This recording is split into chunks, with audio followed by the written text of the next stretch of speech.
Professor. My voice is heard now, Dr. Kamal? Yeah, it's very clear now. It's very clear now, Professor Hani. Thank you very, very much. كل سنة وانتم طيبين بمناسبة العيد.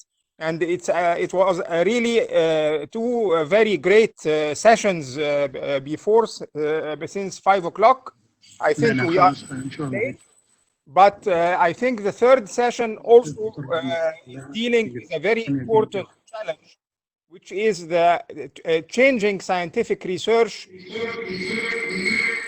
COVID-19. Every day we see a multitude of publications in the Lancet, in the New England Journal of Medicine, everywhere. And some of these publications contradict each other. And I think it is time also now to hear from two eminent professors from the United Kingdom, Professor Mohsen El-Kosi and Professor Ahmed Halawa, about their experience, because Great Britain has been badly affected by this COVID. And I think in addition to their vast academic experience, they have also great clinical experience by seeing so many cases, whether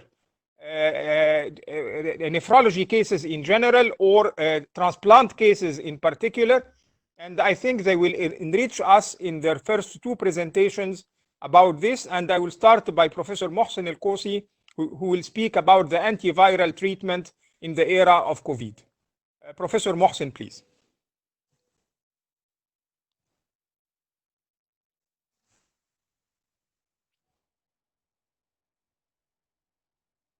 Professor Mohsen El-Kosi. Yeah, start. Can you hear me now?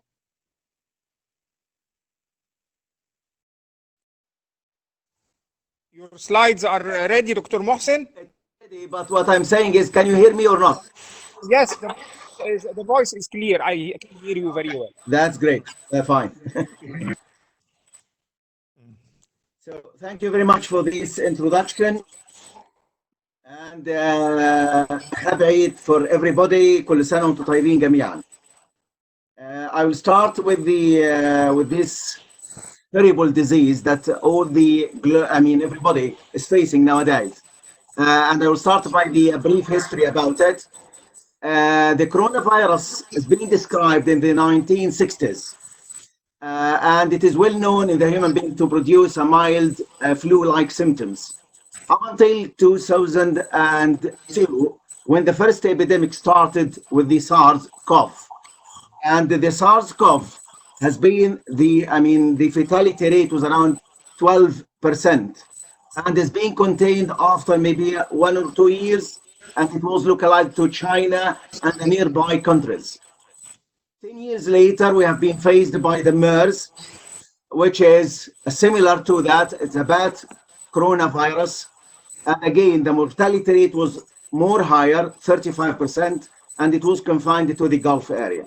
The reason I am describing these two diseases is the fact that there is a huge similarity between the SARS-CoV particularly and the SARS-CoV-2 for the current COVID-19, particularly in the genetic similarities, around maybe 76 up to 80% in the gene sequence of both. And because of this reason, we don't have any specific medication for the SARS-CoV-2. And to develop a specific medication for the SARS or antiviral for SARS-CoV-2, we need many years to do that. So what we need to do is just to look into the previous experience for the SARS, which is very similar to it, and the MERS, nearly similar to it, to repurpose these drugs, if it works or if it didn't work. And this is the main reason for describing these ones. As we know that the intermediate horse was known for the SARS, which was the cats, and for the MERS was the camel. And for this one now, we don't know for sure. They say that the pangolin, but it might be the snakes, might be the turtles. We don't know for sure. And this is the genetic similarity. It is around 76% to the SARS-CoV, 50% to the MERS, and 95% to certain bad CoV viruses. Mohsen, will you share your screen? Yes, sorry. The third button on the right-hand side with upward. Yeah, I know. Just to give me to escape from this one to go to the presentation itself. So share the screen.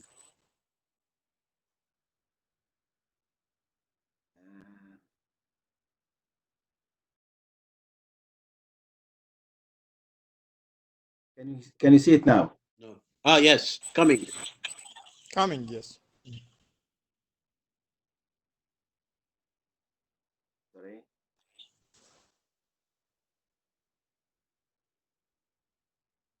Can you see it now?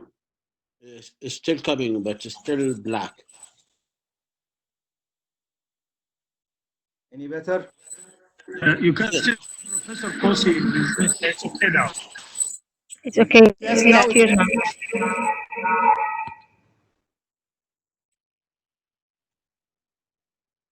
I believe that I'm sharing it, but I don't know why it is not coming. Has come already. We can see it. Everything is live now. Can you see it? Yes, we can see it.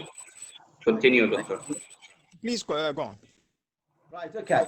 So this is the Thank main reason for describing the SARS and SARS-CoV because of the medication that we are going to talk about. Now we are going to talk briefly about the genetic structure and the ultrastructure of the virus. It is composed of two main structures, either the non-structural proteins, which are around 16 protein, and the structural proteins, which are the spike one, which is the very important one for the viral virulence, and stick to the host ACE2 receptor, and the envelope protein, the membrane protein, and the endonuclease 1.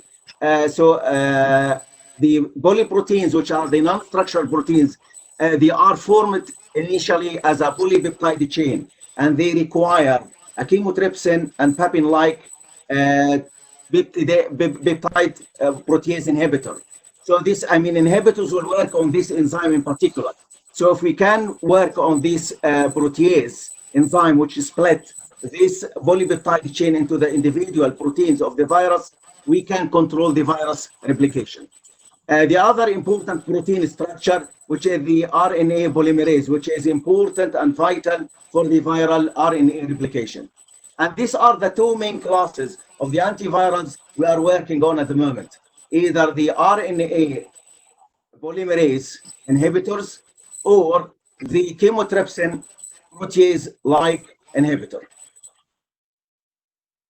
This is the cartoon, just to summarize the mechanism of action of most of the currently used drugs.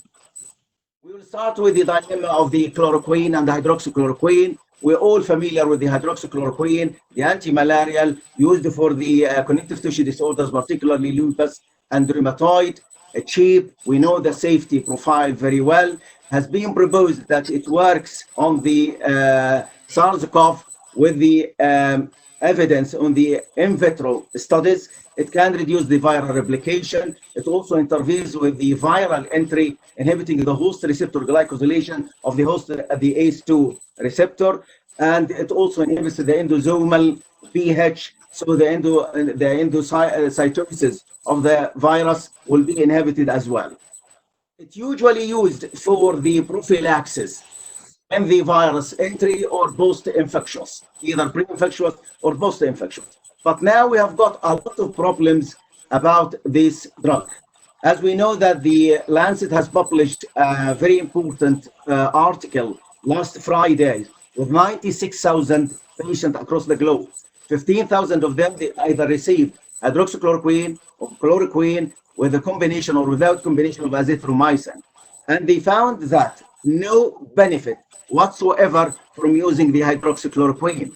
And they found the hazard ratio of mortality after adjusting to all the variables around 1.3, 1.4, which is nearly 30% higher than those who didn't receive the hydroxychloroquine or chloroquine. And they also found the hazard ratio of the ventricular arrhythmias is around 1.4 as well. So this made many of the authorities to think again about the hydroxychloroquine. Do we need to use it or not? The French Minister of Health has raised a concern to the French Medical Council, urging them to advise, which they have advised yesterday only, and they have stopped using the hydroxychloroquine except in the context of clinical trials. You can see that how many clinical trials nowadays going for the hydroxychloroquine because of a very weak evidence came from China for a few patients, non-randomized, non-controlled trial to suggest that it works and it reduced the viral replication. It also came from a French professor, Didier. He said that it works very well, particularly with the azithromycin. Although we know both of them, they can prolong the QTC interval on the ECG. You can see that the UK is now running a 30,000 participant trial as a prophylaxis for the healthy, the co-workers for the healthcare system, and Canada 1,600, in France 1,600, in the USA 3,500, and more and more. And the WHO has now paused all these trials because of the safety concerns. One of the problems of this is the shortage of the hydroxychloroquine for those patients who we know that they have got a good evidence, like the lupus. So it's a bit of a problem. I've heard that, I mean, the Moscow pharmacists don't have any hydroxychloroquine. Sorry? Are you okay? Yeah, it's okay. Yeah, okay. So next to the hydroxychloroquine, so there is, I mean, now the bottom line is not to use the hydroxychloroquine except in the context of a clinical trial only. The RNA-dependent RNA polymerase inhibitors, the first one is the remdesivir, which showed some sort of positive remarks. The initially has been proposed for the Ebola virus. It didn't work well with for the Ebola virus, but when they have tried them experimentally in the SARS and MERS, worked very well. So they have used it in the SARS-CoV-2, which is the COVID-19. It does show a good response, and we have seen the case reports. The first one was the New England Journal of Medicine last month in April, when 63 cases, they have used it in different countries. They were able to extubate around 17 out of the 30 intubated patients. So they thought that it works very well for those patients. Then the reported trial by Professor Mera, published just only a couple of days ago in the New England Journal of Medicine, when they have tried it in 1,063 patients, 500 of them, they have received the remdesivir, and they definitely found that the remdesivir has got a beneficial effect in both components. Severe patients who are requiring oxygen, they reduce, I mean, the remdesivir reduce the time to recover by around 4 days. For the remdesivir arm was around 11 days. For the standard of care was around 15 days. And the mortality rate was, there was a survival advantage with remdesivir, but was not clinically, statistically significant. But definitely was clinically significant, because the mortality rate, 14-day mortality rate with remdesivir was around 7.1%, and for the standard of care was around 11.9%. Definitely saving around 5% of these patient mortality is clinically very significant. And after this ACTT trial, the adoptive COVID treatment trial success, they tried to propose the second ACTT2 now, started from May 8th, just to combine with the remdesivir, the baricitinib, which can inhibit the inflammation, to reduce the mortality rate further from 7.1% to see whether there will be any added benefit by adding this anti-inflammatory or not. The recruitment started just only a few days ago. So if there are any side effects of the remdesivir, very minimal side effects, cannot be used for the renal, because I'm from my renal background, cannot be used for the eGFR less than 30 mL per minute, because they haven't tried it. That's it. Any drug interactions, there is not much of the drug interactions known so far from the remdesivir. It can be given as IV for 10 days. The second one on the list is the favipiravir, Avigan. The favipiravir is licensed in Japan only as an anti-influenza virus. Has been tried in the Ebola virus and the many experimental RNA viruses, and worked very well experimentally, and worked also well in the influenza virus. We don't know so far whether it will do anything in the SARS-CoV-2 or not. The trials are still ongoing. The only problem that has came to attention just only a few days ago to say that the dose that we have been using to the influenza virus doesn't seem to be the same dose that we need to use for the SARS-CoV, but we have to use a very high dose compared to the one used in the Ebola virus. And probably all the trials or ongoing trials for the favipiravir have got a problem now with this dosing problem. So I'm not sure whether this is going to be corrected or overcome or not. We haven't got any conclusive evidence so far for the favipiravir to suggest that it works well in the COVID-19 or SARS-CoV-2. Next to that, the ribavirin. We are all familiar with the ribavirin for the treatment of the hepatitis C, for the treatment of the SARS and the MERS. Unfortunately, in a meta-analysis for the ribavirin for the SARS, they found that 26 of these studies out of the 30 studies didn't work well. Rather, 60% of those patients required blood transfusion. 75% from the MERS, they have got transaminitis. So because we know that it has got a lot of problems with the hemolytic anemia, they assumed that it doesn't work in the SARS-CoV-2 because experimentally they found that the EC50 for the ribavirin to do any effect needs to be very high concentration, which is not achievable with the current doses. They thought about giving it as inhalation to increase the concentration in the upper respiratory tract, but unfortunately, it didn't work with the syncytial respiratory virus. So they assumed that even the inhaled form of ribavirin will not work in the SARS-CoV-2 or COVID-19. Coming to the next class of medication, which is the protease inhibitors, the chymotrypsin and babin-like protease inhibitors. We have got both of them. They are licensed for HIV, lopinavir, ritonavir, and nilfinavir. The lopinavir, ritonavir, no strong evidence so far to suggest, or high quality evidence to suggest that they are beneficial in SARS-CoV-2. All are case serious, not good or strong evidence to support their use. So far, they have got plenty of drug-drug interactions, and you should be very careful when you use them. There is only one small trial came from Hong Kong when they combined the lopinavir, ritonavir with the interferon and ribavirin, and they found the beneficial effect. But to be honest, it's a very small trial and is not reproduced by any other author. The imifinovir or arbidol, it works by a different mechanism as it inhibits the viral host membrane fusion, the spike protein with the ACE2 receptor, and it is only licensed in China and Russia for the influenza. And again, there is no good quality evidence to suggest its use.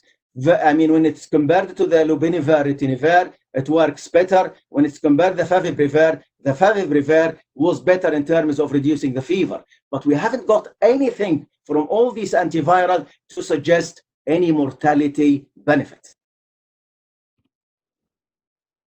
Other treatments with potential COVID-19 treatment, as I mentioned, the nilfinavir has not been tried as yet in any of the clinical trials. It is one of the HIV treatment strategies in the past, has been withdrawn from the market because of the viral resistance. Again, it is experimentally all suggested that it works well for the SARS-CoV-2, but don't forget, what works experimentally doesn't mean it will work clinically. As the classic case for the, many of the antiviral treatment, when they have tried it, for example, the hydroxychloroquine worked very well experimentally, and the SARS-CoV-2, when they have tried it for the influenza, it didn't work. The interferons, again, for the SARS, there is no evidence from the SARS experience. When they have combined it with the lopinavir, ritonavir, again, the evidence is very weak. The immune therapy, because we know that as Professor Ayman mentioned, that the COVID-19 has got two components, either the viral replication or the cytokine storm. So we have got the antiviral therapy, and we have got these drugs that work with the, for the immune catastrophe of this virus. We have got the steroids. nobody recommends the use of the steroids outside of the context of any other uses. Say, for example, if there is any refractory shock or COPD, but for its benefit for the ARDS, they don't make any benefit, and they found that has got delayed viral clearance or superimposed bacterial infection or induced diabetes. So the WHO didn't recommend the routine use of the steroids in case or severe cases of COVID-19. The convalescent plasma, this is very promising one, and the evidence came from 2 small studies from China. One tried on 5 cases were on mechanical ventilation, and the other one 10 cases, and both these showed favorable response by extubating these patients. And now many ongoing trials trying to use this type of treatment by passing the passive immunity from those who recovered the SARS-CoV disease into those patients who are exposed or have got severe disease. Still, we haven't got any evidence or good quality evidence to say that it works well. The challenge with this type of treatment is we don't have that much of the donors to collect the plasma to work on those patients. Adjuvant therapy, melatonin, all theoretical, but no evidence. Tocilizumab, there are ongoing anti-IL-6 because they found that the IL-6 and serum ferritin poor prognostic markers for mortality, and they tried the tocilizumab. There are no, randomized control trials to suggest its use. So far, there are ongoing trials. We haven't got the evidence as yet to suggest its use outside the context of the research. Vaccination, first reported results came from phase 1 human vaccine from China. They have used the recombinant adenovirus type 5 vectored SARS-CoV-2 vaccine. They found it is safe, immunogenic, tolerable, but still we have got, this is just only on a small scale, and they are going to use the phase 2 soon. The Oxford AstraZeneca vaccine, there are a lot of doubts that by the time they use the phase 3, they will not have patients to test it. And they might end up have no recommendation about its use. Conclusions, COVID-19 outcome is due to either is not clear whether it is due to viral replication or it is because of the immune response or the cytokine storm or a combination of both, and to what extent each component we don't know. So the treatment, we don't know whether we need to do the viral inhibition or the cytokine storm treatment or both. The publication is so huge, as Professor Hani Hafiz mentioned. A lot of publications need very careful appraisal when you are concluding any decision from them.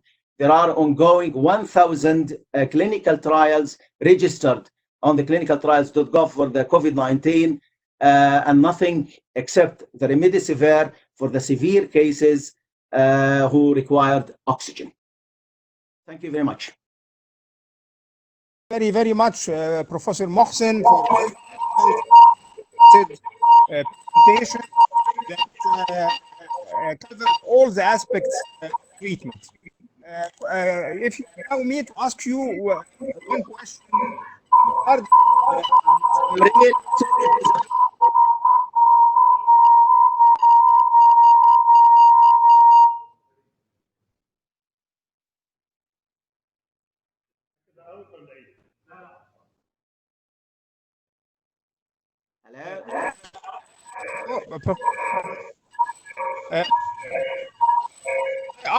About you in the United Kingdom.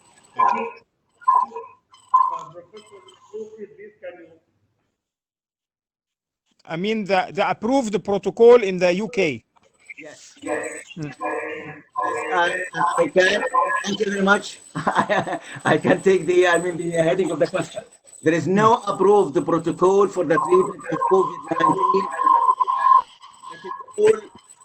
Can you hear me? Hello? Can you hear me? Can hear you. Yeah, We hear you.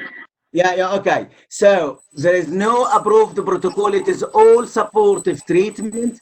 Otherwise, they are the patients as a part of clinical trials. So remdesivir has been approved by the MHRA yesterday, but is again part of the clinical trial. the plasma, convalescent plasma, again, it is for the clinical trial, but for the patient per se, who is not in a clinical trial, just supportive treatment. No hydroxychloroquine, no antiviral, nothing at all. Professor Kosi, thank you very much for your elegant talk. Can you hear me? Thank you. Yes, I can hear you. Yeah, just I was wondering about the current medication for antiparasitic medicine, antihelminthic, like ivermectin and Ivermectin, yeah. and the nitazoxanide, and their potential role for as being COVID-19 antiviral therapy, because the hypothesis from many literature supported that their role in as being antiviral treatment. So what do you think, Professor Al-Qasi? There is no use for these ones so far. I can tell you, if we have got on the experimental level, not on theoretical level, the drug can work. You can just go to the animal model, it might not work or it may work. You can go to the clinical part and it will not work. So you need to come to the good quality evidence by having a randomized controlled trial to say that this drug has worked. Even if it has worked, say for example for the SARS, because the close similarity in the genetic structure, you might use it, but there is none being working in SARS either. So we don't have in our hands so far anything with evidence to work in these circumstances so far, except the remdesivir with some sort of weak evidence for the convalescent plasma. Thank you very much, Professor Mohsen, and it is our great honor to give you the certificate of appreciation. Thank you very much. And thank you very much for these certificates of appreciation given after each talk. Thank you very much, Professor. Thank you very much for that. Now we will shift to a very important talk about transplantation. We know, of course, that transplantation all over the world has been affected by the COVID era, not only the kidney transplant, but all types of transplantation. In spite of this, we are eager to listen to the prestigious talk by Professor Ahmed Halawa about the state of acute antibody-mediated rejection in COVID-19 and kidney transplantation in general, about their experience in the UK. Thank you very much, Professor Halawa.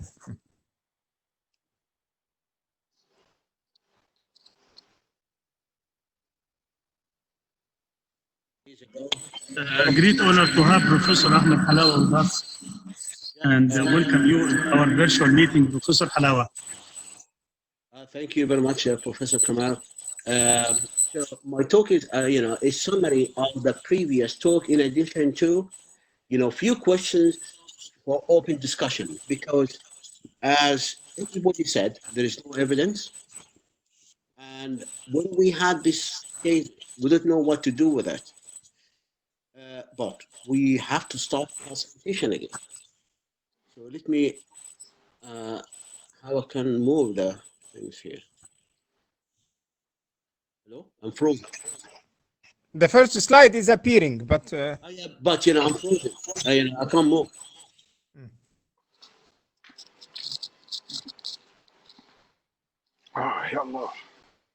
IT, please, could you help moving the slides?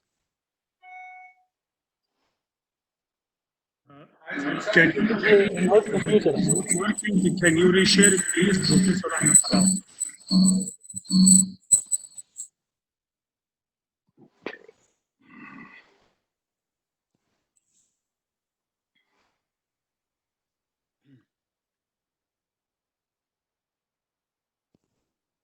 Halawa, can you hear us? Yes, I can, but I can't move the slides. Okay, you can reshare it again. Yes, okay. Fine. I'm already frozen. I can't move right or left, and I can't stop sharing. Take your time. Yeah, and I wonder if anybody from the IT can help us, because the screen is frozen, not moving. I think you are using a lot of memory, so your system is frozen. Fine, so it was okay 5 minutes ago. Okay, so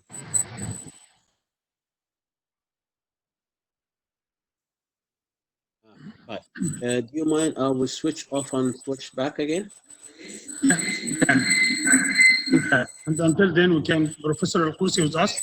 Any Still have some questions, yeah. yes. We can take some question for Professor Mohsen Al-Kousi. Yeah, Professor, and you have stars of nephrology from all over the world, and just still we have the time just to ask them. Yeah. Yeah. I may start with, for Professor Al-Kousi regarding the IL-6 inhibitors and their role, potential role. In actual fact, we have it in Egypt actually nowadays, and we reserve it for some very severe cases who are on mechanical ventilation. I wonder, with your experience with that, Professor Al-Kousi, in UK, you reserve it for the very severe cases also, or you just give it on planned decision from the start? To be honest, our experience is very limited with the tocilizumab. What I mean by very limited, because we don't use it outside the scope of the clinical trial. So, I mean, we don't have the severe cases or not the severe cases. If he is a part of the clinical trial and has been chosen as for the randomization to go for the tocilizumab, he will be going for that. Otherwise, there is a bit of a warning because they use it in the severe cases of rheumatoid arthritis. And in Italy, they have faced a huge problem when they use the tocilizumab for the COVID-19 patients, the rheumatoid arthritis patient, they didn't find it, which we know that we have got an evidence for its use, but we don't have an evidence for the COVID-19. So that's why they say that please don't use it, even if the IL-6 is very high, which we can check it routinely. We can check it routinely, the IL-6, but still we don't use it. Sorry, I can't hear you. Hello? Hello, yes, we hear you. Yes, Professor Al-Kousi, yes. Yeah. Can you hear me now? Yeah, I can hear you. Yeah. I mean, there is no specific rationale or, I mean, the specific indications for IL-6 inhibitor, because we consider it as a salvage therapy in some cases for those who are not responding to the traditional antiviral treatment, hydroxychloroquine and other modality, or even remdesivir. So what do you think? Yeah, just to keep it as a salvage. Clearly, to be honest, clearly hydroxychloroquine now, we don't recommend it at all. Okay, this is very clear. The WHO opposed it. France has stopped it. I mean, when they have tried it in the UK as a trial, they have been trying it as a prophylaxis for the health, care workers when they are exposed to patients with positive cases of COVID-19. So please, I believe that my personal opinion, because of the arrhythmias that could happen with this hydroxychloroquine, particularly if it's combined with the azithromycin, we don't use it. As regards the tocilizumab, there is some people recommend, if you can check the IL-6 and it is very high, and you can use it, and the patient is critically unwell, and he is mechanically ventilated, as you are mentioning. But to be honest, how high is it? I don't know. The answer is unclear. So because, we don't have that much evidence, you can try it, but definitely, I don't recommend it, say, for example, for a patient who has got a kidney transplant who is already on immunosuppression, because otherwise, particularly if the white cell count is low, because I am favoring the viral replication. Fine. Back on. Professor Halawa, start please. Now we can see. Thank you very much, for inviting me for this interesting meeting. I'm going to summarize my previous talk in a few tables, and then take you to a discussion. It's an open discussion regarding transplantation and few points you mentioned earlier on. As you know, that this is actually 8 cases I'm presenting, but I'm presenting the summary because I presented them in details last time. You are aware that transplantation program has been suspended in 23 centers. However, 4 centers are still going on, still doing transplant. But the setting is different because transplantation center in these places is completely isolated from the general hospital. In addition to the building itself is designed for transplantation, where each patient has a separate room with in-suite toilet. Also, they adopt rapid COVID-19 testing. So patients will be on the waiting list being screened, and also when they come for transplantation, they will have quick screen as well to make sure it's positive. To give you a background as well, the donor selection criteria is important. All of them, actually all these centers, the 4 centers doing deceased donor transplant, cadaveric transplant. The living transplant is being suspended in UK. Why? Because a donor could be contracting the infection. Donor is a healthy individual, even healthier than me and yourself. You shouldn't contract infection. Fine. If you look at this table, which I presented early on, you will see that the baseline immunosuppression and the date of transplantation. Male, females, there is no difference. Comorbidity, only as a second case who had malignancy. Colorectal cancer, for which he had a major operation, colectomy, basically Hoffman procedure. All of them on triple immunosuppression at the time of COVID-19 infection. The symptoms, fever, mainly fever, and chest symptoms, dry cough. You will be surprised when you see the next slide. Just 1, 2, 3, 4, 5 cases. And bilateral patchy consolidation on plain X-ray. None of them had a CT scan. We didn't see the merit of having a CT scan and moving a patient from the transplant unit down to the CT scanner to infect the CT scanner. But all of them had portable X-ray, And I would like to remind you, that what we need is the symptoms and the clinical signs as well. So if chest is not clear, bilateral basal crepes, and a fever, and chest symptoms like coughing, and chest X-ray shows evidence of infection, it's COVID. In addition to, which is more important, the PCR, COVID PCR. You can tell clearly the hospital admission and length of stay. 2 days, 2 days, 2 hours, 7 days. Patient number 5 stayed in ITU for nearly 3 weeks, and she required ventilator. None of these patients required ventilator. Yes, this is a portable X-ray, so clear evidence of infection. In addition to, these are positive. Can you hear me? Looks like yeah, hello? Yes, we can. Okay, good. Yeah. 2 of these 8 patients got acute kidney injury. But if you notice that the red one has not recovered. Yeah. So case number 5 lost her transplant, but she hasn't lost her life. She's been weaned off the ventilator, and hopefully she will be recovering. She's getting better every day, but GFR is around 10, 12. So most likely this kidney had a big hit and it will never recover. So the conclusion of these cases, all received supportive treatment. None of them received antiviral treatment for one main reason.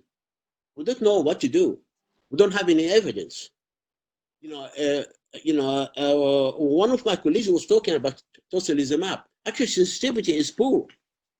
Not every patient will have high IL-6. One of the studies showed that only 50% of patients will have high IL-6. So you cannot rely on tocilizumab to treat. Treat what?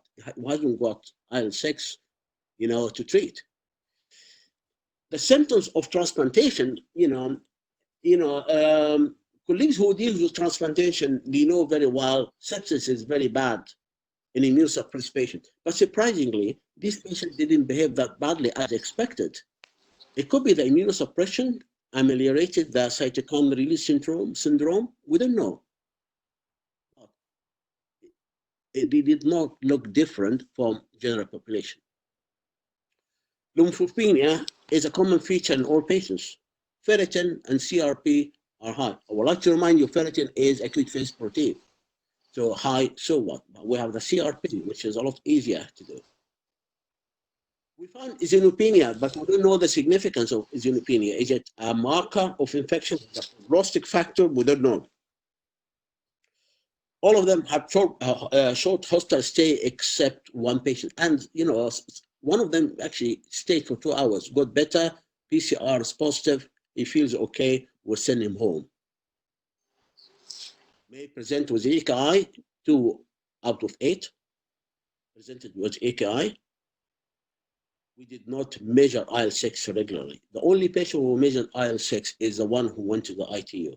But we didn't treat her with tocilizumab because the evidence was poor, number one. Number two, it was too ill.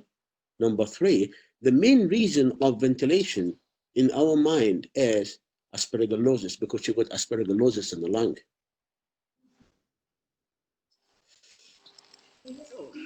I went and to review the immunosuppression in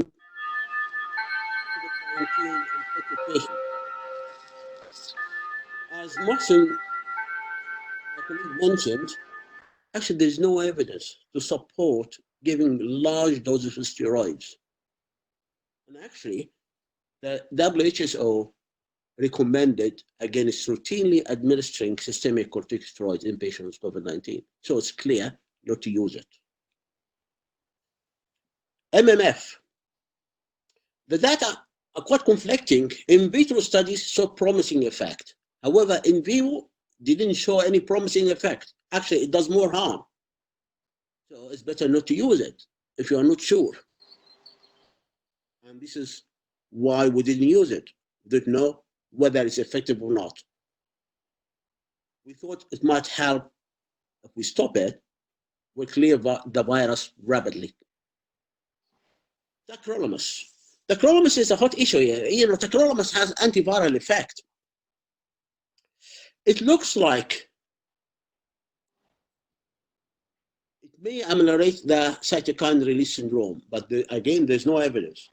But the main worry of these transplant patients, if you stopped them, if you stopped tacrolimus, they may reject. If they are well and don't have symptoms and they reject, what are you going to do? Give them steroids, big doses of steroids, we'll be back to square one. So you will make them definitely critically ill. We are planning to start the renal transplant program in June. We have a set criteria to start. Again, no living donor transplant because of the donor. Donor is an unhealthy individual who does not require to contract the infection by doing a favor to his relative.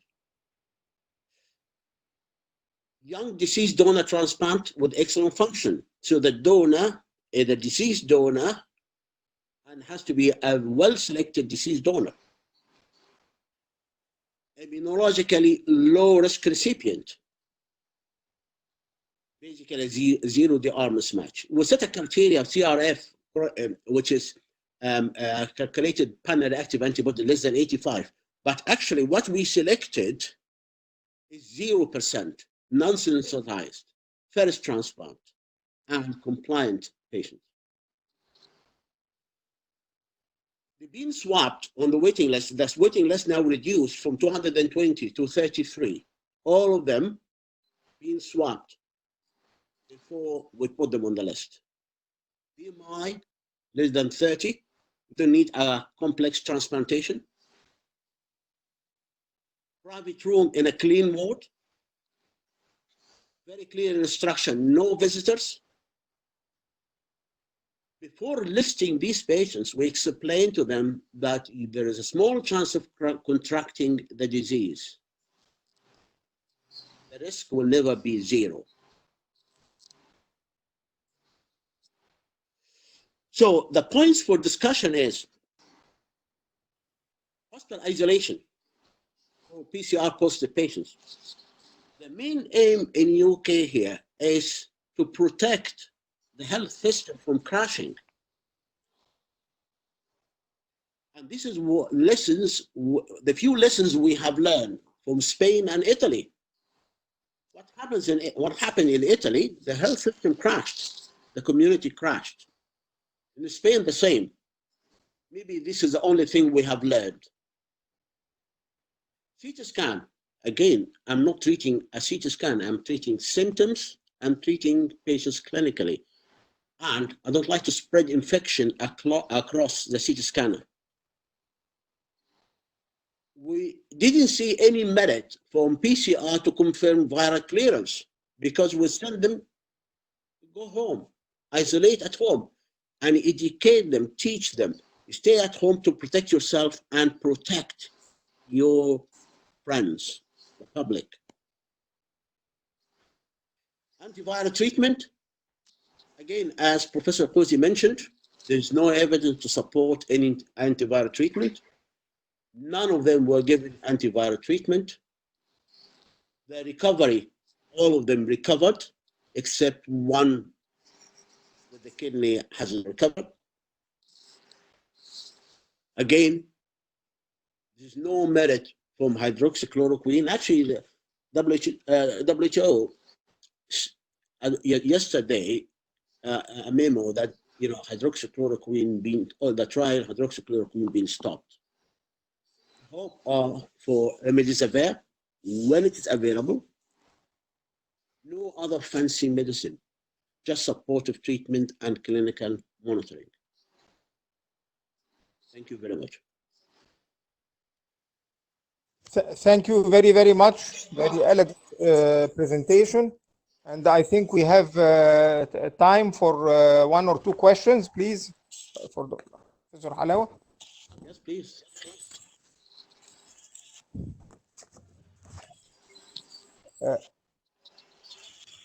Is there any evidence of changing, stopping the calcineurin inhibitors or decreasing the doses in stable patients? No, I'm going to tell you what we have done. Actually, two of these cases, the tacrolimus level was low. We increased it because we don't want this kidney to reject. But we stopped all the MMF and azathioprine completely. All of them were very small dose of steroid, 5 milligram. So we kept the small dose of steroid. So you will continue on two drugs. Continued on two drugs, yes. Small dose of prednisolone, which they're already on, and tacrolimus therapeutic level. Okay. Hello, can I ask a question? These kidneys being biopsied, 2 kidneys with AKI, because what benefit of biopsying these kidneys? Do you think getting the biopsy results will change the management? It wouldn't, because the treatment is still supportive treatment. Yes. We know really, the mechanism of AKI in COVID-19. So treatment won't change with the biopsy. I think you Can I ask a question? Yes, please. So what is the workflow of your transplant clinic now? Do you still see a patient physically, or did you move 100% of telehealth? Yeah, very good question. Actually, it's a virtual clinic. We have a list around 60 patients in each clinic, where the transplant clinic run on Tuesday and Wednesday, 60 patients in each clinic, around 6 consultants seeing these patients. But we advise the patients to come 1 week before the clinic date to have blood without being seen. We call it phlebotomy through. And then we see them, we see the results on Tuesday with the clinic. We give them a call and discuss with them symptoms. Are you well? How is your blood pressure? Because all of them, as you know, the transplant patient, they check the blood pressure themselves. They check the diabetes themselves. They are aware of the medications. And this is a criteria of any patient with chronic illnesses.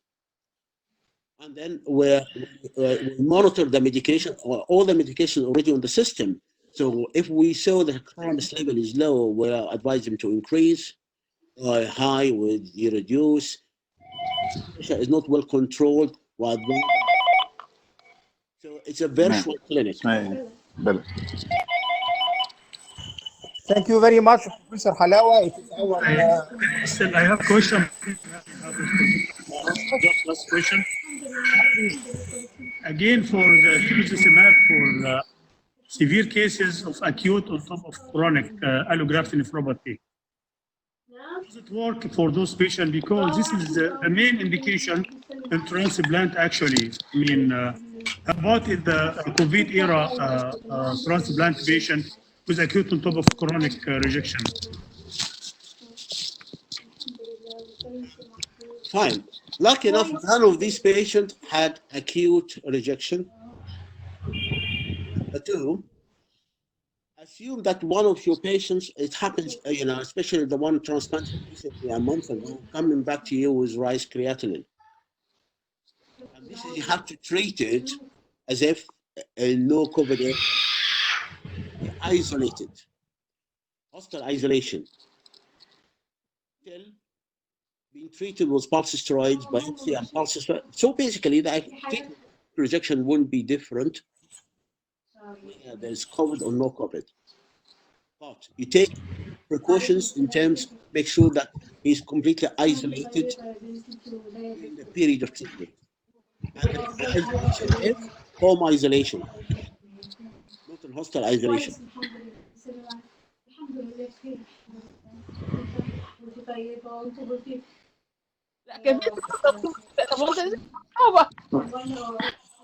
Professor Halawa, thank you very, very much. And please accept this certificate of appreciation. Thank you very much.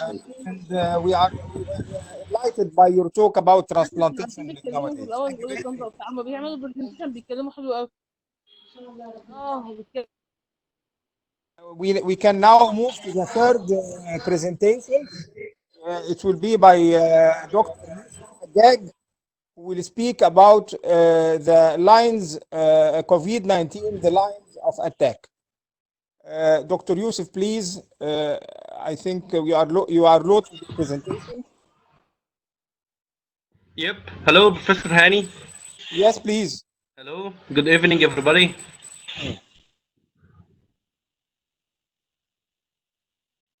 Yes. We are hearing. Shall we do? Yeah. Thank you, but the slides did not appear yet. Yes, now it shows now. Yes, please, Doctor. Thank you very much. Yes. Can I go ahead? Please go. Go ahead, please, Professor Hajjaj. Hello, good evening, everybody. Assalamu alaikum. Today I'm going to present myself first. My name is Yusuf Hagag. I'm working as a lecturer of pharmaceutical technology, Department of Pharmaceutical Technology, Faculty of Pharmacy, طنطا University, طنطا, Egypt. Today I'm going to present a small lecture or a small presentation about COVID-19 lines of attack. Before we start, we can we go for COVID-19 in a glance? COVID-19 highlights in a glance that it started at the end of December 2019 in Wuhan City, China, as a pneumonia of unknown origin was reported for the first time to WHO office over there. After that, Chinese government has confirmed human-to-human transmission of COVID-19. WHO, or World Health Organization, has declared COVID-19 as a pandemic disease in March 2020. After that, it started to be a global burden or a public health emergency case all over the world. The causative agent of COVID-19 or SARS-CoV-2 is a single-stranded positive sense RNA, which is somewhat similar to SARS-CoV-1. It is worthily to say that there is no specific treatment till now for COVID-19. So we will speak today, or we will mention lines of attack. What is the lines which can we attack the virus by drugs or active molecules in order to prevent the virus from going inside, moving toward this poor prognosis or poor outcomes for the patients? According to Science magazine, Science journal, this report from Science journal started to screen or started to demonstrate the viral replication cycle. If we have a look or a specific look or a deep look on viral replication cycle, we can find that the virus started its entry by fusion, either to angiotensin converting enzyme receptor or transmembrane protease receptor serine 2, which is a specific serine protease receptor. After that, the virus may go by endocytosis inside the lung cells or the alveoli. Then it started to move for translation step using viral RNA and ribosomes to produce polypeptide chains. Consequently, proteolysis started to happen. After that, the virus started to translate and started its replication through RNA-dependent polymerase enzyme. After that, the virus started to back itself again and viral release in order after replication to produce a lot of virus. This is the viral replication cycle according to science, and this the one which shows the lines of attack. If we spoke about lines of attack in more details, we will start with first line of attack is to prevent viral entry into lung cells or prevent fusion of the virus to its specific receptor.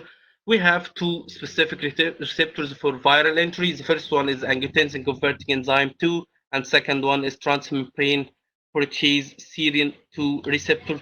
So here we will speak about convalescent plasma to prevent the entry or the fusion of the virus with its specific receptor, on the monoclonal antibodies which can make this rule.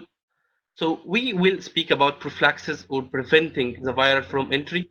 Here we will focus about a drug of special concern which will have good results in called camostate mesylate. Camostate mesylate is a specific serine protease inhibitor drug which has been repurposed for treatment of COVID-19. It was used for pancreatic cancer, for treatment of pancreatic cancers or gastric intestinal disease.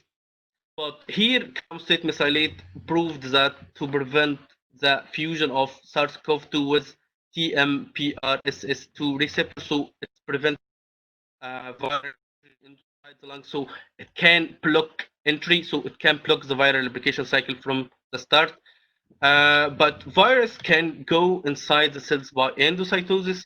Here we speak about chloroquine and hydroxychloroquine, which can deal with this step after viral endocytosis by raising the pH of lysosomal, also by acting as immunomodulator, and this was covered in a good way by Professor El-Kousi. So if the virus go inside, it started to go for translation using its ribosomes, and viral RNA started to produce polypeptide chains. So we are going to do another step.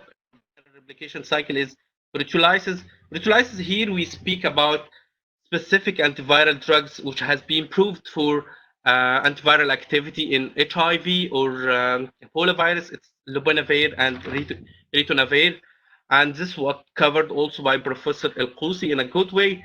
So if we go ahead for further progression of the virus inside the cell, it goes for RNA-dependent RNA polymerase enzymes, which is causing replication of the virus. So we speak here about remdesivir, which is drug has a good potential effect or good potential activity against the virus. Drug is Cade company in USA, and it has proven that it shortened the length in the hospitals and shortened the treatment protocols days to 11 days. I think 4 days less than normal treatment protocols of 15 days. So we here deal with this line of attack is remdesivir. The line of attack is translation and RNA replication. Here, after packaging and final release, we have nothing to do with the virus with any drugs. So to sum it up, we have 4 lines of attack, either to prevent the virus entry inside the cell by blocking its interaction with its specific receptors, either to deal with virus after endocytosis, to deal with proteolysis by antiviral drugs such as lopinavir and ritonavir. At the end stage, we can deal with remdesivir to prevent its replication. Here is a collective information about different drugs still using and having some effect against COVID-19 and its mechanism of action according to pharmacological overview or according to pharmacy overview. Convalescent plasma, camstate mesylate, hydroxychloroquine, lopinavir, ritonavir, remdesivir, and alpha interferon. So convalescent plasma, as Professor Qusi covered and said, it has a good direct neutralization of the virus, control over immunoreaction or inflammatory reaction, which is cytokine stored. Camstate mesylate can block virus entry through TMMPRSS3 protease inhibitor, so it can prevent the cycle from starting. Hydroxychloroquine, which has a long of debate right now, WHO has stopped its use, but it has proven that it decreased TLR signaling and reduced activation of inflammatory process, and it has immunomodulatory effect. Lopinavir and ritonavir, it has a protease inhibitor activity against COVID-19. This is the theoretical mechanism, by the way, but if we speak about the activity or validity of this drugs in treating COVID-19, we will have to the end of the current hospitals is still using standard care therapy, and this drugs is only used for clinical trials. Remdesivir interfere with the activity of RNA polymerase, thus could effective in treating the variety of RNA virus. Alpha interferons can be used as adjuvant therapy beside or concomitant use with other drugs because it has broad spectrum viral activity or immunoregulatory of all subtypes acting by in synergistic way to give a wide range of response. This is collective information. Now let's speak about another point of not lines of attack attacking the virus, but what is the line that the virus attack in the body? What is the organs that the virus can attack the body? We'll call it invaders impact. We, according to science, collective information as well, this diagram is a very good diagram explaining how many organs inside the body can be affected by the invader. Invader is COVID-19 and the victim is the health body. We have lungs for the first position and the action of lung to SARS, severe acute respiratory disease, apnea, pneumonia, distress, and we have liver as well can be affected by COVID-19. Kidneys can be affected largely by COVID-19, and all professors of nephrology, which is I'm very happy to listen to them, and I'm very happy to hear what they are doing in Canada and others places in dealing with COVID-19 patients and renal transplant patients and kidneys. So they know more than us about how kidney can be affected by COVID-19. Intestine as well can be affected by COVID-19, brain, eye, nose. And here we stop about the recent details about how to, if you lose the sense of taste or sense of smell, here it is a prediction of having COVID-19, heart and blood vessels, and this is a big issue we need to focus about, that microclots which happen, and deep venous thrombosis and venous embolism. This is a risk factor which lead to poor progression of poor outcome of COVID-19 patient if it is developed microblood clots. So here in standard care therapy, you need to use anticoagulant as heparin or other anticoagulant to prevent clot formation. To sum it up, we have lines of virus to attack, the 4 lines, and we have lines that virus attack the body, which is 8 lines or 8 organs. That's all what we have for today. Thank you very much for your listening. Thank you, Professor Akasha, for giving me this chance to be here in this virtual online conference.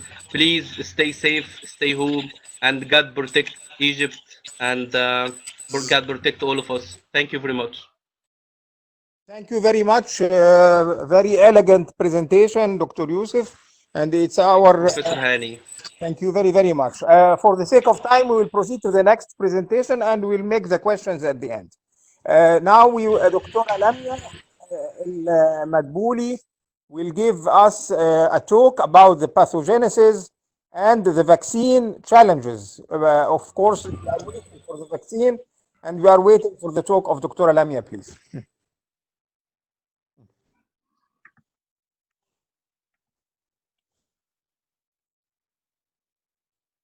Good evening. I'm Dr. Lamia Madbouli, Associate Professor in the Faculty of Pharmacy, Department of Microbiology. Dr. Lamia, can you just share your presentation, please? We hear you, but can you share your presentation? The slides, Dr. Lamia, please. PowerPoint slides.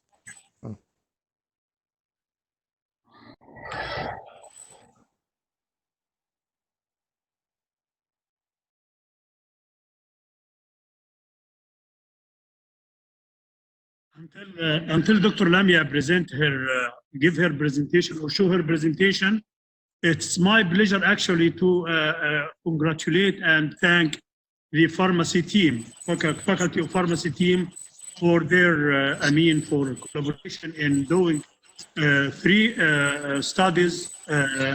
They're being posted on the clinical trials, and I congratulate them for that issue. And we are waiting for this, for the results to be approved by Ministry of Health. Dr. Gouda, Dr. Haggag, Dr. Lamia, Dr. Mariam, Dr. Nahla, Dr. Amal, and everybody, thank you very much. Thank you. I think you can proceed now. Yes, please. Can I start? Please go on. Yes, go on. And we will show the certificates of you at the end. Dr. Youssef, of course.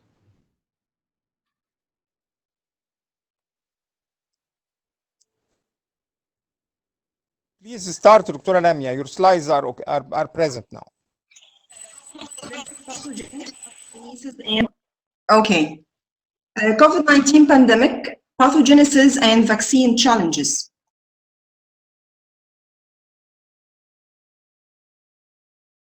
Started at the 1st of December 2019, Wuhan City, China, when China Health Authority alerted WHO of several cases of pneumonia. A study group named the pathogen COVID-19. WHO declared that SARS-CoV-2 outbreak is a public health emergency of international concern. Coronavirus is divided into 2 subfamilies, coronavirus and turovirus. Coronavirus is alpha, beta, gamma, and delta coronaviruses. For beta coronaviruses, it includes SARS-CoV, MERS-CoV, and SARS-CoV-2. And highly related pet-derived viruses. There is diseases reported in SARS in 2012 and COVID-19 in 2019.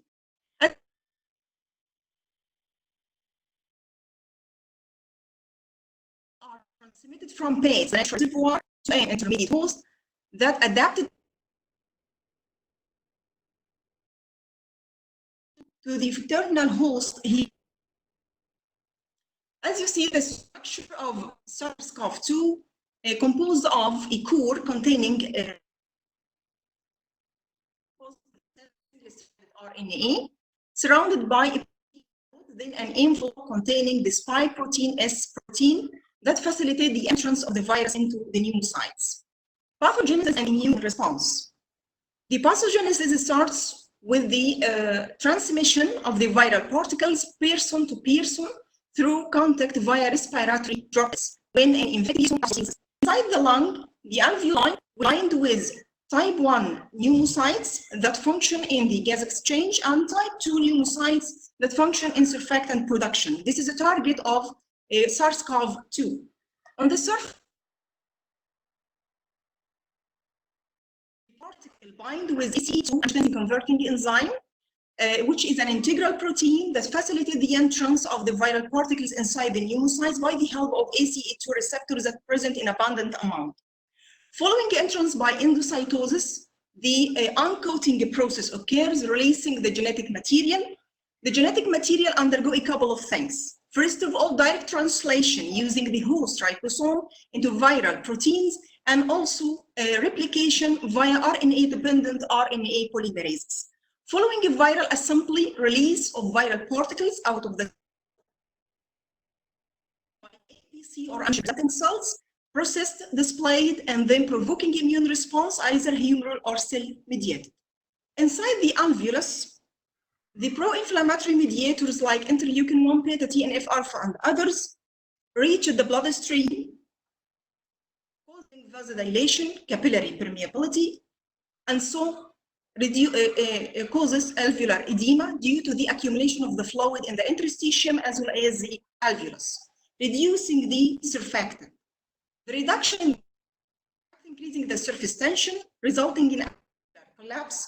Accumulated fluid increased the work of breathing, so that the patient presented dyspnea, and so the condition leads to hypoxemia. At the same time, the capillary permeability lead to infiltration of neutrophils to the alveoli, producing reactive oxygen species, proteases, that try to reduce the number of viral particles inside the alveolus, so that the alveolus become consolidated, containing the larger various number of cells, fluid, the protein debris, and so leads also to hypoxemia. The high concentration of interleukins 1 and 6 stimulate the hypothalamus, and also the patient presented fever. The low partial pressure of oxygen stimulates chemoreceptors and the sympathetic nervous system, so that the patient presented high heart rate and respiratory rate.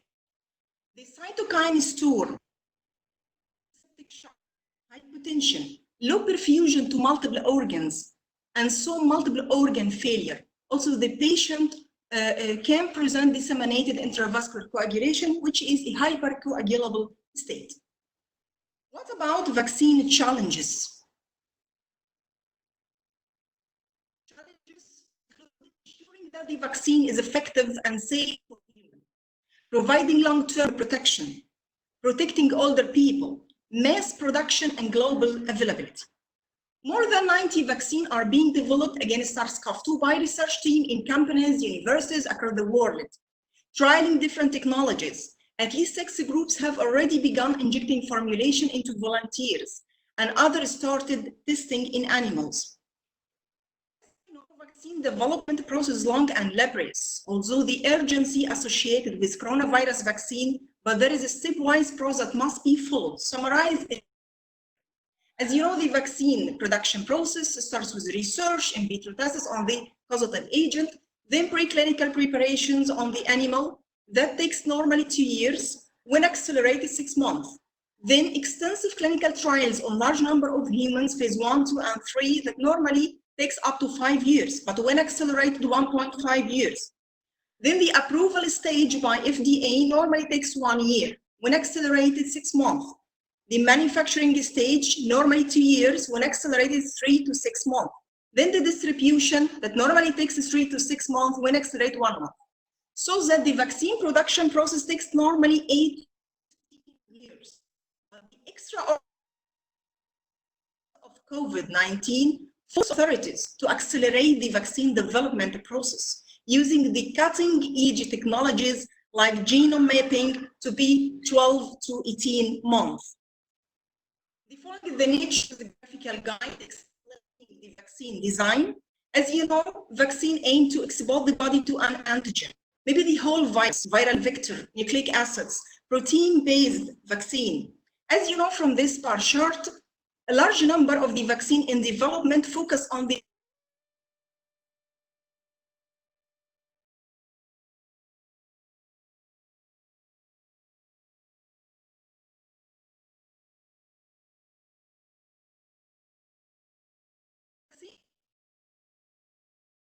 virus, maybe the virus, the virus is eaten by cells to become very before entering the body because it will replicate. For the virus, the large dose because it will replicate. For nucleic acid vaccines, DNA vaccine and RNA. For DNA, the coronavirus spike gene will be injected by electroporation. Transcribed messenger RNA translated into protein uptaken by epicells provoking immune response.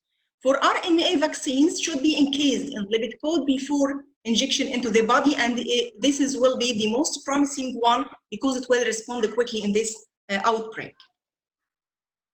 Vector vaccines means the use of weakened measles or adenovirus genetically engineered to produce coronavirus proteins in the body. Protein-based vaccines, depending on using the spike protein or even viral-like particles, empty viral shell without genetic material. Try to. Here are some examples of vaccines, COVAX-19. Currently, the vaccine candidate is undergoing late stage animal studies in Australia and US. Another CMR vaccine entered the human trials. Thank you.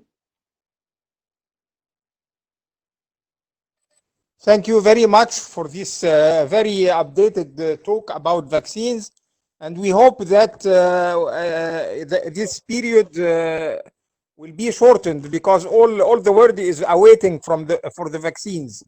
So if less than 1 year, we will be of course more happy. Thank you very much, Professor.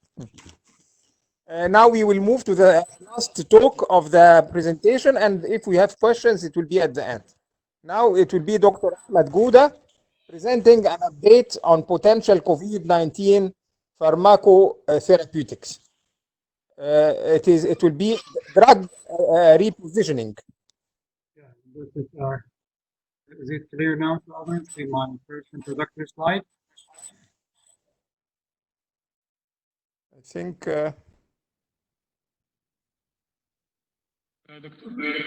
Doctor, can you share your presentation, please? I've already started sharing my first slide. Okay, I wish. Yes, it didn't appear yet.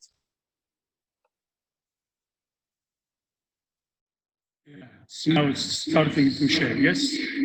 Now it's very nice. Go ahead. So this presentation will be, I will try to give a brief summary of the potential drug candidates that are being used as hopefully as a potential therapeutics for COVID-19. As I'm not going to repeat all the precious information that have been given by Professor Kusi and others, but just to summarize, the potential drug candidates are either those that have been tested in clinical trials, including 3 members, the remdesivir, hydroxychloroquine, and chloroquine, even though their results are heavily debated. However, they have gained the emergency use authorization status by the FDA, either alone or in combination with immunomodulators like azithromycin, which is an antibiotic, as we all know, or even tocilizumab, which relieves the cytokine storm in some clinical trials. However, we list of potential drug candidates that have been tested only in vitro, and they have shown good, promising results in cells infected with SARS-CoV-2, even though we will have challenges in translating the results of this in vitro findings to clinical trials. For example, the first challenge that we know is what's the correlation between the IC50 of the drug tested in vitro and its achievable serum concentration in humans. For example, if we looked at this list, for example, the third last drug, niclosamide, actually in humans, it doesn't have a serum concentration, it acts locally when it is administered orally. But for COVID-19, it needs a special formulation to be administered through inhalation to the lungs. As for other members, the serum concentration achieved is much higher than that is achieved in vitro test, is much higher than that achieved in human serum. The last is famotidine, the well-known H2 blocker. There is no in vitro test for this drug, but the evidence, the preliminary evidence for the use of this drug comes from the notion that COVID-positive patients who are using famotidine for peptic ulcer have shown mild symptoms. However, the formulation of this drug to be administered for COVID-19 requires 9 times the dose for H2 blockade, and it's given at this very high dose by intravenous administration in one clinical trial in one hospital in New York in the United States. To mention very few points, I'm not, again, I'm not going to repeat the information that's mentioned before. For remdesivir, for example, this compound isn't commercially available, and the company Gilead is offering it to hospitals under the emergency use authorization in hospital setting patients, either adults or children who have severe disease. However, the NIH COVID-19 treatment guidelines panel states there is insufficient clinical evidence to recommend the use or against the use of remdesivir for treatment of COVID-19. If it is used for adults, we will have a loading dose on the first day of 200 milligram and then reduced by half to 100 milligram over the course of up to 10 days. For children, the dose initially starts with 5 milligrams per kilogram on the first day and then half the course of up to 10 days. And this drug is given only by intravenous infusion. For favipiravir, which is the Japanese drug approved for influenza epidemic, the most important thing is that this drug needs very high doses to be tested for COVID-19. A loading dose of 1600 or 1800 twice daily. This is on the first day, which will be followed by doses ranging from 600 up to 1000 milligram twice or even thrice daily for a total course of up to 14 days. Given these very high doses, the pharmacokinetic data for this drug are not available. So if it is used in combination with other drugs that, for example, pose risk of hepatotoxicity like acetaminophen, which is commonly used in COVID-19 patients as an antipyretic, the dose of acetaminophen, the daily dose, must not exceed 3 grams to avoid any potential hepatotoxicity. And the most important, other most important point for favipiravir is that it shows fetal toxicity in animal experiments. So for COVID-19 patients who are pregnant, who are suspected to have pregnancy, these drugs must not be used. The last point regarding the favipiravir is the prolongation of QT. It resembles the chloroquine and hydroxychloroquine when it is used, especially if it's combined with other drugs that prolong the QT interval. For chloroquine and hydroxychloroquine, the important thing to mention is the insufficient clinical evidence to support or to argue against their use, which is the recommendation of NIH COVID-19 treatment guidelines panel. And the other point is that if they were used in combination with azithromycin, it should be only done in clinical trial setting to avoid the risk of fatal arrhythmias like ventricular fibrillation. The emergency use authorization of these drugs, for example, for hydroxychloroquine, milligrams after, and for chloroquine, it's 1 gram daily on the first day and half thereafter. And the total treatment duration usually ranges from 4 to 7 days. And finally, the NIH COVID-19 treatment guidelines panel does not recommend the use of either hydroxychloroquine or chloroquine for prophylaxis, either pre-exposure or post-exposure for SARS-CoV-2 infected patients. Thank you very much. Thank you for a very elegant and summarized presentation. And I think for the three last talk from the Faculty of Pharmacy, we have been updated by very strong academic and practical. I think we didn't give the appreciation, Dr. Kamal, for the last three speakers. Yes, we are presenting the certificates right now. We need. Professor Hani Hafiz, for your very nice moderation for the session, and thanks for all the speakers in this session. We've got a lot of knowledge actually, and we are very happy to have you all among us today. You really enriched the discussion and will make our day very fruitful. And still, if we still have some questions from the audience, if they are still with us, well, it's still there is almost 70 with us. And thank you so much for bearing with us and being with us to the last minute. It seems that. Can you hear me? Can you hear me? Yep, yes. Yeah. Thank you very much, Dr. Kamal. It was really a very good Congress and quite international, with attendance from all over the continents. And very updated. Thank you very, very much. Thank you very much for your participation, Professor Hani. And as we know always, that Professor Hani is very supportive to all kind of meeting, and he's very talented in just giving the lectures. We know him very well. Professor Hani Hafiz is a ESNT president, رئيس الجمعية المصرية لأمراض وزراعة. We are very happy to have him among us today. الحقيقة طبعا I'm very happy also to have Professor Al-Qusi and Professor Halawa and the three eminent speakers from Pharmacy College, Dr. Yusuf, Dr. Lamia, Dr. Gouda, and we were it was very nice day. And thank you for your attendance all. And we still have like a kind of wrap up, and it's my pleasure to have with us Professor Rashad Barsoum. Professor Rashad is still with us?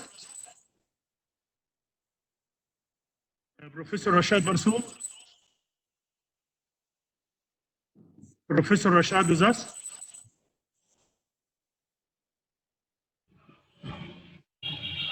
Professor Rashad Barsoum?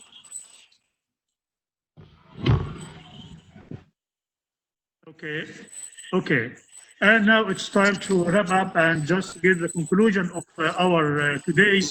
Thank you all for your kind participation in our meeting, and it was really a very fruitful day. We covered almost all the aspects related to COVID-19 in terms of, from the far beginning, Professor Shukr gave us lessons for the healthcare sectors, and Professor Awad Tajuddin gave us the theme and the current situation of COVID-19 in Egypt. And he gave us the recipe for طنطا University to have like a kind of call center for the new cases, and the kind of call center and isolation center also in طنطا University Hospital.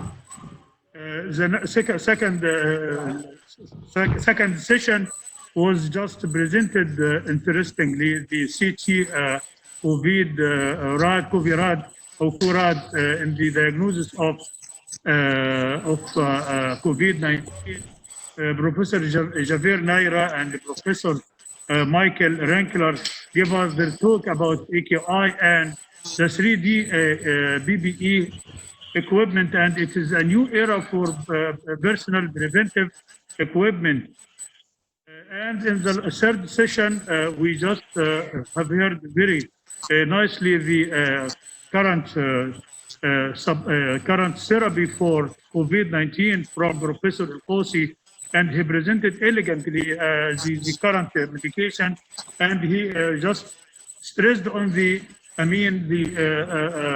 hydroxychloroquine is no more in use, and similarly, Professor Ahmed Habawa just stressed on that issue. And the three main speakers from Pharmacy College, they just give their experience at pharmacy in طنطا University, which was very interesting actually in terms of the hope for vaccination and the current medicine and the pathogenesis of COVID-19 from Professor Gouda and Yusuf Haggag and Dr. Lamia. I forgot to mention that Professor Ayman Abdulzahir also gave a very interesting talk about respiratory manifestation of COVID-19. And I think we came to the end for today, and I hope that you just got learned some about COVID-19 from that symposium. I'd like to thank all my colleagues and the presenting and the organizing team, Professor Rania Kilani, Professor Iman Saad, and the Professor Rifai Mubarak, Vice President, Professor Ramad, Vice President for Community, Dr. Osama, Dr. Hussam, Dr. Dina, and all the IT team, Professor Muhammad Nim, and all of I can see here, Samar, and Dr. Ali, Dr. Rida, Dr. Hamza, and everyone here, Dr. Abu Gabal, and everyone. Thank you all for attending and participation, and your effort is very valuable, and thank you so much. I may give the talk to Professor Rifai to give a few words, and Dr. Ahmed, Dr. Rani, everybody who can just say a few words about the Congress. Thank you so much. That's it? Ahmed. It was a great pleasure for me to attend this nice meeting, although it's a bit away from my specialty as I'm a civil engineer. However, working as the Vice President of Community Affairs was very, very important, very informative. Looking forward to hear most of other participants tomorrow. Wishing you a very good night. Thank you. Dr. Rania, please.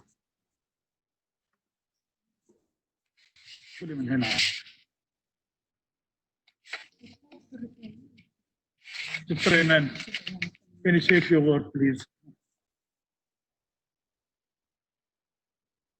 Thank you very much for your attending this today of the conference. We enjoyed being with you, and we hope you have, after all these valuable talks, that you have all the benefit.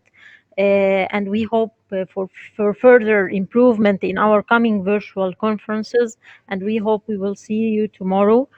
Also, we will have a very, very good talks as well.